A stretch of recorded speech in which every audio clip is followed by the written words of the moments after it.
각 가정에서 새벽 예배로 함께 하시는 성도님들을 환영하고 축복합니다. 잠시 제가 기도하겠습니다. 하나님이 그 성중에 계심에 성이 흔들리지 아니할 것이라. 새벽에 하나님이 도우시리로다. 살아계신 하나님, 오늘 이 새벽에 주의 음성을 듣는 시간 되게 하여 주시옵소서. 흔들리지 아니하는 하나님을 경험하고 우리의 눈이 하나님을 바라보며 우리의 귀가 하나님의 말씀에 귀 기울이게 하여 주시옵소서. 살아계신 예수님의 이름으로 기도합니다. 아멘. 오늘 매일 성경 본문은 시편 19편 1절부터 14절까지 말씀입니다. 오늘 말씀을 나눌 때에는 시편 19편 14절을 함께 읽도록 하겠습니다. 같이 한 목소리로 읽겠습니다. 나의 반석이시오 나의 구속자이신 여호와여, 내 입의 말과 마음의 묵상이 주님 앞에 연락되기를 원하나이다. 아멘. 꽃 한 송이와 송이꿀, 꽃 한 송이와 송이꿀이라는 제목으로 하나님 말씀 나누겠습니다. 청년들과 오랜 시간 동안 제가 호흡하면서 전국에 있는 건강한 청년 공동체들을 방문할 기회가 있었습니다. 갈수록 청년 사역이 어려워지고 있다. 저는 그 말에 동의하지 않습니다. 여전히 살아있고 깨어있는 청년 공동체들이 있습니다. 치열하게 고민하고 살아내는 청년 사역자들을 보면서 여전히 이 땅의 청년들에게 희망이 있구나, 이런 생각을 합니다.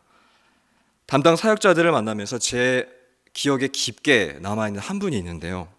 제가 후배로서 물었습니다. 목사님, 어떻게 하면 저도 목사님처럼 싱싱하게 살아있을 수 있을까요? 그런데 갑자기 자리에서 일어나시더니 본인 자리에서 뭘 이렇게 찾아오시는 겁니다. 작은 책이었는데 바로 큐티 책이었습니다. 자신이 묵상한 이 큐티 책을 보여주시는 겁니다. 그 큐티 책 안에는 메모로 빼곡히 가득 찬 내용들이 있었습니다. 그리고 그 너덜너덜해져 버린 큐티 책을 보시면서 이게 내가 살아있을 수 있는 힘이다. 살아있기 위해 말씀 앞에 선다. 그리고 이렇게 또 저에게 말씀해 주시는 겁니다. 본질이 죽을수록 겉모습만 화려해진다. 본질이 죽을 때 껍데기가 화려해지더라. 목회자들이 부르심 앞에 본질 말고 다른 것을 추구하기 시작하면 껍데기만 남더라. 제 마음에 참 오래 기억에 남았습니다. 혹시 나도 그런 모습은 아닐까? 말씀의 본질 없이 화려한 겉모습만 고민하고 있는 것은 아닐까? 오늘 본문을 묵상하면서 그때 그 일이 제 마음에 계속 떠오르는 겁니다. 오늘 이 시편의 기자는 하나님과 말씀을 깊이 사랑하는 고백을 드리고 있습니다.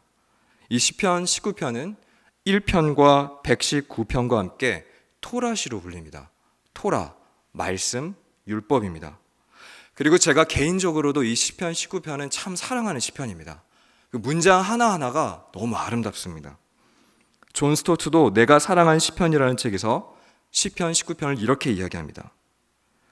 인간 심장에서 울려나오는 모든 음조를 담고 있다. 그리고 C.S. 루이스도 이 시편 19편이 시가서의 가장 위대한 시이며 세상에 존재하는 가장 위대한 시어 중 하나라고 말했습니다. 저는 이 시편 19편을 읽을 때 마음의 평안함이 밀려옵니다. 첫 번째 시인 1절부터 6절까지는 시인이 창조주 하나님을 찬양합니다. 첫 고백이 바로 창조주 하나님에 대한 고백입니다. 그리고 두 번째 시 7절부터 11절은 조금 분위기가 다릅니다. 이 교훈시의 형태인데 율법이 얼마나 아름다운가를 찬양합니다. 그리고 하나님과 율법을 묵상한 시인이 드리는 개인적인 기도로 오늘 이 본문은 마무리가 됩니다. 먼저 첫 번째 시인 1절부터 6절까지를 한번 살펴볼까요? 1절에 이렇게 나옵니다.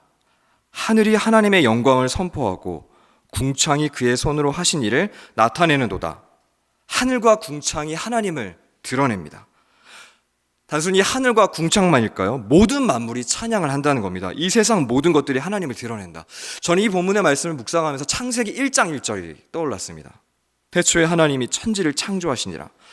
하나님이 이 천지를 창조하시기 전에 상태가 어땠습니까?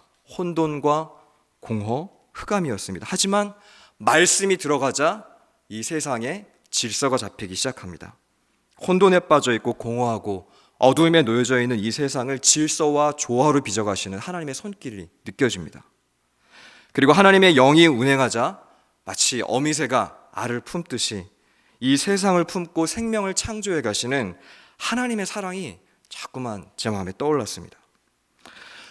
하나님이 만든 이 세상은 어떨까요? 2절의 말씀인데요. 날은 날에게 말하고 밤은 밤에게 지식을 전하니. 참 문학적인 아름다운 표현입니다. 무슨 말입니까? 낮과 밤이 지속이 된다는 거예요. 한치의 오차도 없이 하나님은 주무시지도 않고 졸지도 않으시고 우리를 지켜 보호하고 계시다. 시인은 낮과 밤을 보면서도 하나님의 창조의 숨결을 보고 있습니다. 이어지는 3절과 4절에서도 마치 창세 전의 상태처럼 혼돈과 공허처럼 보이지만 말씀이 임하자 해가, 그리고 그 해를 위한 장막이 준비가 됩니다. 이 태양은 잠시도 쉬지 않고 그 빛과 열기를 내지 않습니까? 태양이 없으면 죽음입니다. 그런데 이 태양이 마치 신방에서 나오는 신랑 같고 달리는 장사와도 같아서 쉬지도 않고 지치지도 않는다고 시인은 고백합니다. 이 표현은 우리를 향한 하나님의 멈춤이 없는 사랑입니다. 우리가 태양의 빛과 열기를 피해서 살아갈 수 없듯이 우리를 향한 하나님의 사랑의 열기도 우리도 피해갈 수가 없습니다. 저는 이 시편의 기자가 이런 기가 막힌 표현들을 하면서 우리에게 과연 정말 우리도 이 시편의 기자처럼 이 세상을 바라보면서 하나님의 섭리를 볼 수 있는 눈이 우리에게 있을까? 그런 질문을 해보았습니다. 마태복음 6장 28절에 보면 이렇게 나와 있습니다. 또 너희가 어찌 의복을 위하여 염려하느냐? 들의 백합화가 어떻게 자라는가 생각하여 보라. 수고도 아니하고 길쌈도 아니하느니라. 백합화 한 송이에서도 하나님의 사랑을 보는 그런 눈입니다. 왜 우리는 꽃에서 하나님을 보지 못할까요? 먼저는 꽃조차도 보지 않기 때문입니다. 분주하고 여유가 없습니다. 계속 무언가를 해야 합니다. 자신을 돌아볼 여유조차 없습니다. 우리 마음에 참 많은 소음들이 우리의 내면을 꽉 붙잡고 있지 않습니까? 이 분주한 일상을 멈추어서 하늘을 보는 영성, 그것이 저와 여러분에게 필요한 하나님을 향한 마음입니다. 우리의 진짜 가난함은 돈이 없어서가 아니라 꽃 한 송이를 볼 수 있는 여유가 없기 때문입니다. 이어지는 두 번째 시편 7절부터 11절까지에서는 말씀의 능력을 찬양하기 시작합니다. 이 7절과 8절에 나오는 율법, 증거, 교훈, 계명 모두 다 같은 말입니다. 시인은 말씀을 변주해서 표현하고 있습니다. 이 율법은 완전합니다. 확실합니다. 정직하고 순결해서 영혼을 소성케 하고 지혜롭게 하고 기쁘게 하고 눈을 밝게 합니다. 저는 이 부분을 보면서 가장 와닿았던 표현이 소성케 한다라는 표현이었어요. 소성케 한다. 무슨 뜻일까요? 살린다는 말입니다. 회복시킨다는 말입니다. 우리의 영혼이 죽어있고 궁핍한 까닭은 바로 우리의 내면에 말씀이 없기 때문입니다. 하나님의 말씀이 내 속에 들어와 있지 않기 때문에. 그리고 하나님의 말씀은 마치 엑스레이와도 같습니다. 우리가 어디가 아프면 이 광선을 쪼여서 아픈 곳이 어디인지 살펴보지 않습니까? 말씀은 그런 기능을 합니다. 어디에, 우리의 영혼이 어디가 아프고 어디가 문제가 있는지 말씀은 정확히 드러냅니다. 마치 좌우에 날선 검과 같아서 영과 혼과 관절과 골수를 찔러 쪼개어 보여줍니다. 그리고 마침내 살려냅니다. 오늘 이 본문의 시인은 이 말씀을 사모하고 말씀을 따라 살아가는 것이 결코 부담이 아닙니다. 의무감도 아니고요, 책임감도 아닙니다. 이 말씀을 따라가는 삶을 정말 사모하는 것 같아요. 시인은 이 말씀을 사모하는 것이 마치 제 어린 아이들이 그 달콤한 아이스크림을 저에게 요구하듯이 꿀과 송이꿀처럼 그 단 말씀을 깊이 사모하고 있습니다. 제가 제자반 첫 시간에 청년들에게 항상 도전하는 것이 하나 있습니다. 우리가 구해야 할 것은 다른 무엇보다도 말씀에 대한 사모함이다. 우리 첫 시간에 말씀에 대한 사모함을 구하자.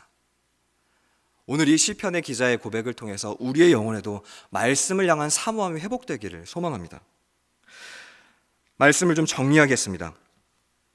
창조주 하나님을 알고 말씀을 사모하는 시인은 마지막 고백으로 자신을 죄에서 구원해 달라고 고백하고 있습니다.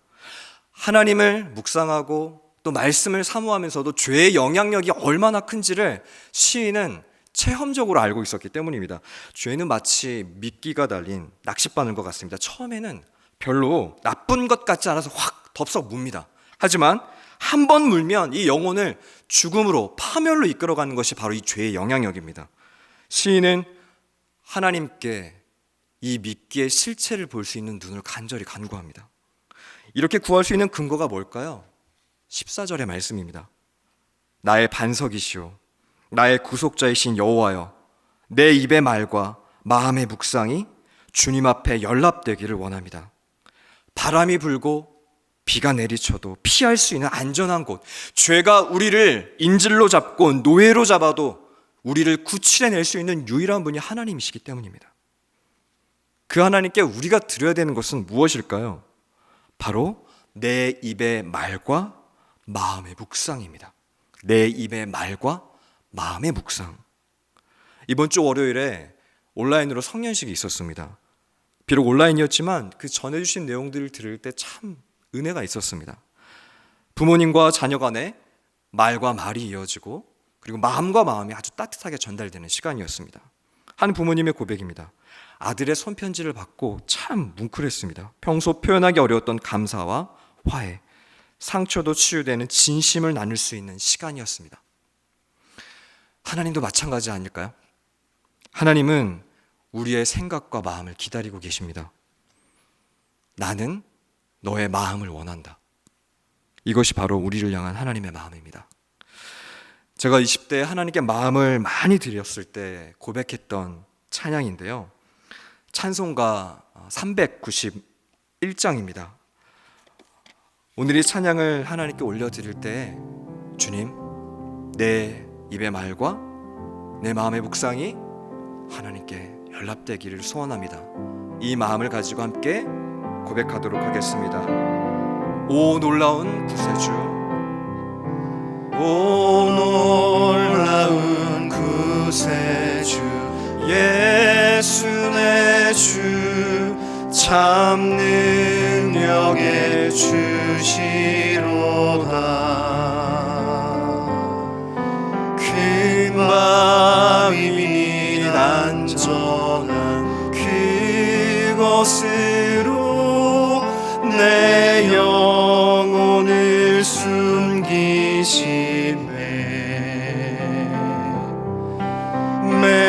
메마른 땅을 종일 걸어가도 나 피곤치 아니하며 저 위험한 곳 내가 이를 때면 큰 바위에 숨기시고 주 손으로 덮으시네. 오 놀라운 구세주, 예수 내 주, 내 모든 짐 벗기시네.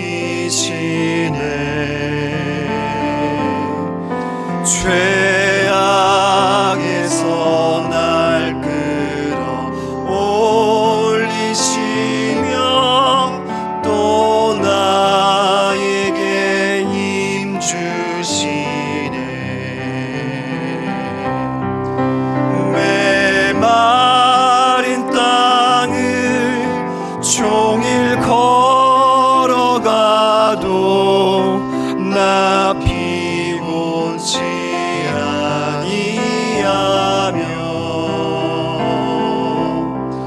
저 위험한 곳 내가 이를 때면 큰 바위에 숨기시고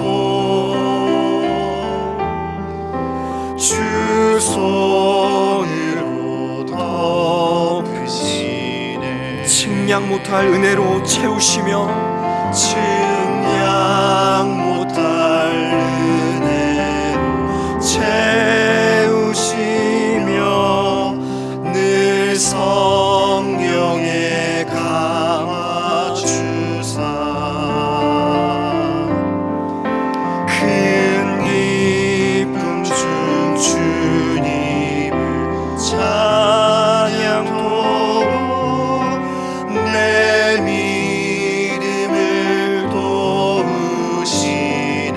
메마른 땅을 종일 걸어가도 메마른 땅을 종일 걸어가도 나 피곤치 아니하며 저 위험한 곳 내가 이를 때면 큰 바위에 숨기시고 주 손으로 덮으시네. 주 예수님 공중에 임하실 때 나 일어나 맞이하리.